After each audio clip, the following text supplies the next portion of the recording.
నమస్తే, welcome to our Telugu. Mamata బెనర్జీకి మరో గట్టి దెబ్బ తగలబోతుంది.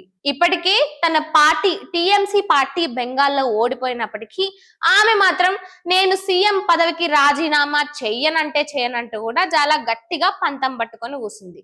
ఇక ఆమె ఎంత పంతం పట్టుకొని కూసున్నా జరగాల్సింది జరగాలి కాబట్టి సువేందు అధికారి బెంగాల్ సీఎం గా ప్రమాణ స్వీకారం చేసిండు. ఆయన పాలన కూడా ఇప్పుడు బెంగాల్లో ఒక కొత్త బెంగాల్ ని తీసుకొస్తుంది.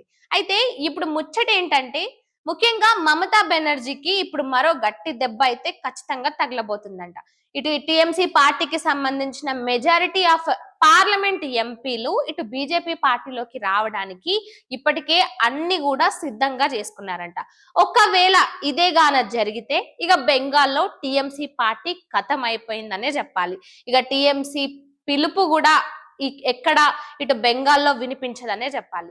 అయితే ఈ పార్లమెంట్ ఎంపీలకు సంబంధించి మొత్తం 29 మంది ఉండగా 20 మంది వరకు కూడా ఇటు బీజేపీ పార్టీలోకి రావడానికి, అంటే బీజేపీలోకి విలీనం కావడానికి, మళ్ళీ ఎటువంటి అనర్హత వేటు కూడా పడకుండా అన్ని జాగ్రత్తలు వహిస్తూ బీజేపీ పార్టీలోకి వెళ్ళడానికి అందరూ కూడా ముఖ్యంగా ఈ 20 మంది ఎంపీలు సిద్ధంగా ఉన్నారంట. కేవలం లోక్సభలో మాత్రమే కాదు, ఇటు రాజ్యసభలోని కూడా ఒక 5 మంది వరకు కూడా ఇటు బీజేపీ పార్టీలోకి రావడానికి సిద్ధంగా ఉన్నారంట. ఇంకొకటి ముఖ్యంగా చెప్పాలంటే ఇన్ని రోజులు ఎప్పటి వరకు అయితే టిఎంసి అధికారంలో ఉందో అప్పుడు ప్రధాని మోదీని కూడా ఎదిరించి మాట్లాడిన బడా బడా నేతలు కూడా ఇప్పుడు బీజేపీ పార్టీలోకి రావడానికి మొగ్గు చూపుతున్నారట. అయితే ఇక మమతా బెనర్జీకి మళ్ళా ఒక పెద్ద తలకాయ నొప్పి ముందు రానున్న రోజుల్లో రాబోతుంది.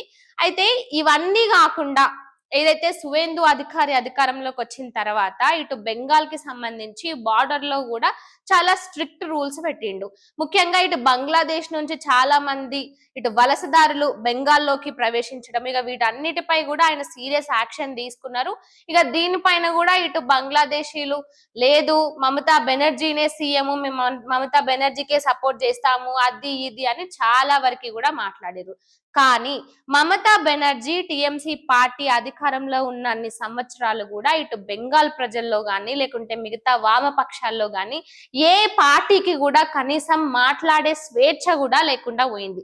ఇటు కాంగ్రెస్ గాని లేదంటే బీజేపీ గాని, ఇంకా ముఖ్యంగా చెప్పాలంటే టిఎంసి అధికారంలోకి రాకుండా ఉన్నప్పుడు ఇటు కమ్యూనిస్టులకు కంచుకోటగా బెంగాల్ అనేది ఉండేది. ఇక మరి అలాంటి కంచుకోటగా ఉండే కమ్యూనిస్టుల పార్టీలను వాళ్ళ కార్యాలయాలను కూడా అన్నిటినీ వీళ్ళు అక్రమంగా ఆక్రమించుకొని వాటన్నిటిని వీళ్ళ పేర్ల మీద చేసుకొని అన్ని కబ్జాలు ఇటు టిఎంసి పార్టీకి సంబంధించిన గల్లీ లీడర్ నుంచి బడా లీడర్ వరకు అందరూ కూడా అక్రమాలకు పాల్పడిన వాళ్ళే. ఈ రోజు వాళ్ళంతా కూడా ఇట్లా గజగజ వణుకుతూ వాళ్ళ పానాలను అరచేతుల్లో పెట్టుకున్నారు. ఎప్పుడు ఏం జరుగుతుంది, ఇటు ఒక పక్క చూసినట్లయితే మమతా బెనర్జీ అసలు అత్తాపత్తానే లేదు, ఆమె ఏమి కూడా మాట్లాడడం లేదు.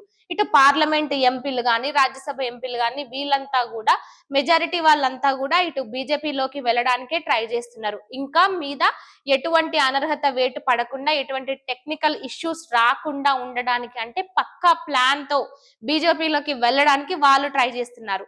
ఇక ఇటు క్యాడర్ అయితే టిఎంసి పార్టీకి సంబంధించిన క్యాడర్ మొత్తానికే చెల్లా చెదరైపోయింది.